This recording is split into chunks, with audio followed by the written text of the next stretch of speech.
Tubes. The other day I was going through a motorbike magazine, came across this article from Dave Moss, well, it's suspension in the book, but it's Dave Moss tuning, and he explains that you should change your fork oil more regularly than what it says in the owner's manual, which says 64,000 kilometres, and he says between 5,000 and 10,000 kilometres. There's the article in the book. So there you go. Okay, let's have a look at these forks. We've ascertained from the manual that they don't think they need, their oil doesn't need changing for, I don't know, 24 or something thousand kilometres, or 40,000, I can't even remember now, which seems a bit ridiculous. So let's have a look.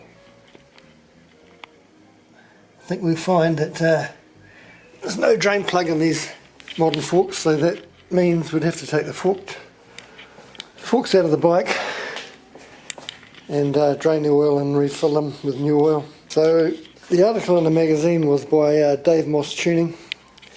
He's a world-renowned tuner, suspension tuner, and so I looked him up on YouTube, and he's got his own channel, so that was handy. And he goes through these non-adjustable forks, like it's a drain and run type scenario. So you take the forks out, drain the oil out, clean them up, put them all back together with new oil. So it sounds easy, but you've got headlight brackets, mudguard brackets, wheel discs, calipers, all got to come off just to get the wheel out and the forks out of the bike. But I think it's going to be worth it. So we might go ahead and start doing that. Right, the first thing we want to do, cover the fuel tank with this. We do not want to get that damaged. After that, we just loosen up the handlebar hex nuts there, so we can get to the fork tube caps, and loosen those off with a 30mm socket. Something like that. I have the old broken hand here. And the other side. Okay. Using a 30mm socket. Put a bit of cloth or something over the nut so you don't damage it. And then just loosen them a couple of turns, or a turn or two, and do the other side. You don't want to take them right off. Try again. This just makes it easier when you've got the forks out to take them off the top of the fork tube. There we go. Wow. Now we can deal with the wheel. Okay, using a 12mm socket ratchet.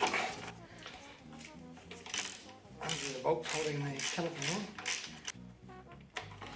Did I mention you need to jack up the bike so the front wheel's off the deck? Yeah, don't forget to do that. You'll see the jack there. Thus, just jigging the caliper a bit. The brake pads apart, and carefully pull it off. Just be careful of the ABS cable there. You don't want to rip that off. Your ABS line, so we don't want to stuff that. Right, now I can proceed to take the wheel out.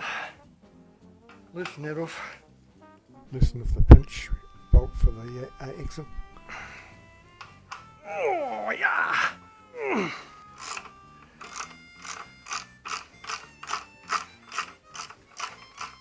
Oh, it's a 17mm hex.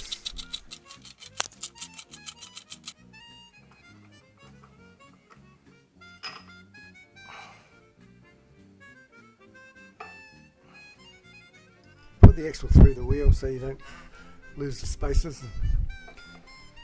Makes it easier to put back on. Not looking for spacers all over the garage. We can proceed to take the mudguard off. Of that mill box on either side of the mudguard. Underneath it's 4mm hex here. And then we can remove the front mudguard. Hopefully we can remove it carefully that way. Here we go. We're ready to take the forks out, I believe. Do this. Triple tree. The triple tree. Loosen that off. Now in theory, that should just slip out now. That's the theory, eh? one. Finish taking that off.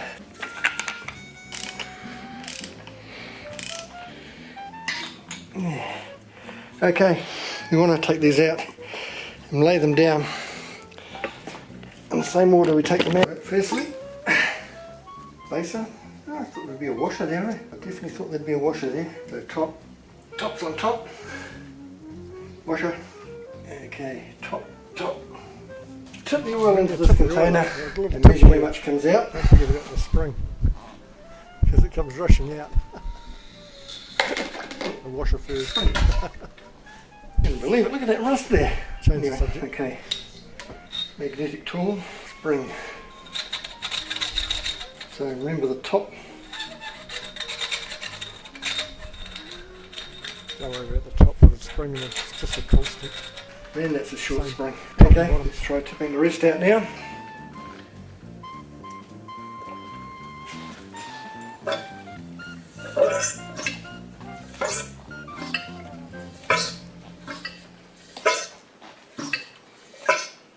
This isn't real time, it takes a long time to drain these if you want to measure them. Otherwise you just tip them up into a oil container and dump it, and then just measure it from the top. Never going to get this all out by doing this. Get out as much as we can and get a measurement. 2 hours later. Oil level measuring tool, that's the best way to do it. More accurate than this, but I don't have one of those, and I'm just putting back in what came out, basically.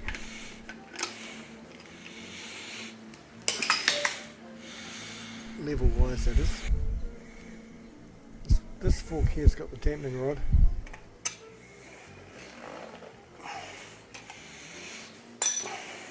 Damping rod, it's not really a dampening rod.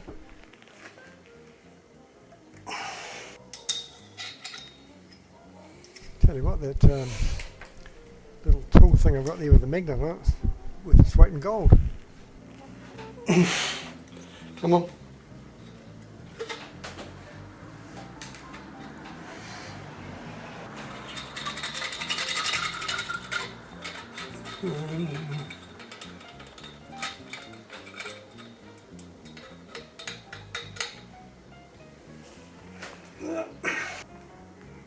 So empty the other fork. It should be around about the same, I think. This one here was 360ml, the other was 350, but I did spill a bit from the other one, so.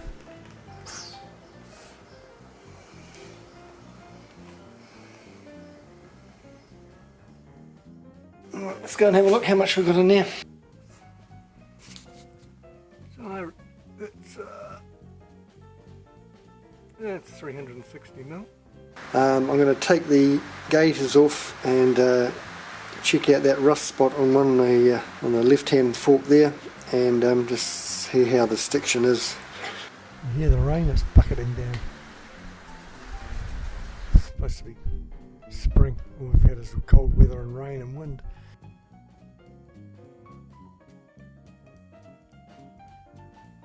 So I'm just using some kerosene to clean the rust off the fork. It's just surface rust, thank goodness.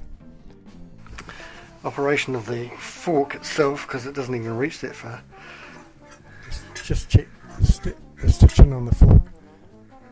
Yeah, see that's good. Nothing wrong with that. Let it go. Need to put a little bit of grease into the seal. Around here.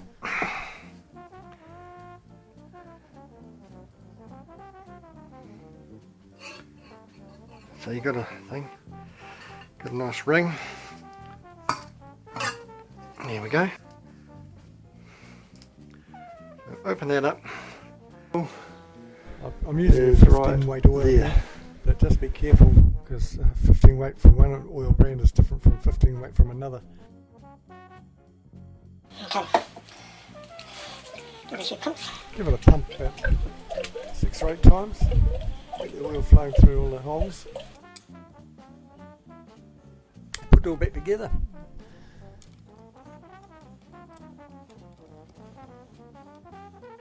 Just put it down a little bit there. You have to put the bike down, the front of the bike down a little bit so you can get that axle through for the front wheel.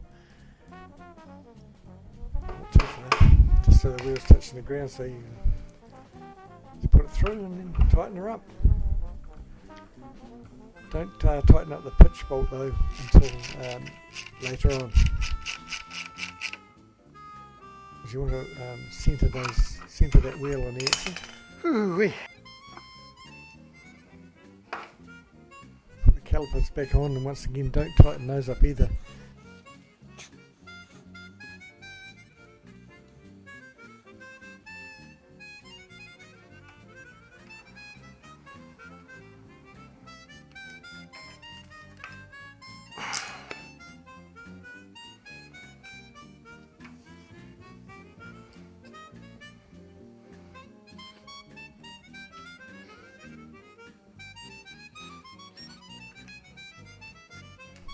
The reason being, you want to centre the wheel of the brake.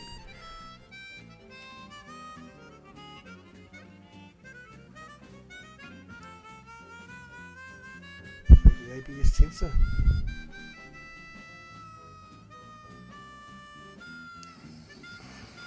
It seems to be spinning freely.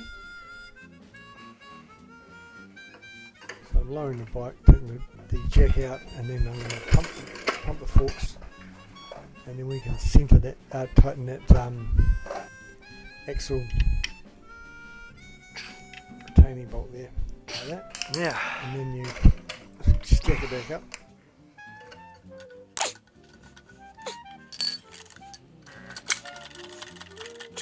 So the wheel's off the ground, and then spin it and slam the brake on, and then whilst holding the brake on, tighten the caliper bolts on both sides without releasing that brake handle.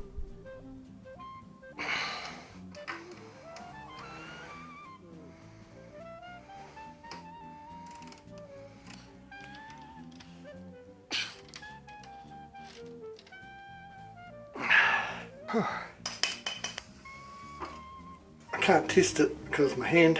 I can't test the bike to see if it's good or better or worse or just the same. So anyway, tip for you if you're doing this, go to YouTube and look up Dave Moss Tuning. I think he's got an app, DMT, Dave Moss Tuning obviously. Man, he's the suspension guru. I'm just doing it because I've got nothing else to do. But if I can do it, you know, all you guys can change the fork oil. This all came about by looking at my mate's magazines. He lent me a couple of magazines, motorbike magazines, and Dave Moss, he had some articles, he's had a series of articles, and I was reading and I thought, changing the fork oil every 5 to 12,000 Ks. In the manual it says, 40,000 Ks, which is a bit ridiculous. So he says do it yourself, so I gave it a go, and I can't tell whether it's worked or not, but hey, no reason why you guys can't give it a go. Change your fork oil, but just search up his YouTube channel and he'll give you all the tips. Okay, thanks for watching.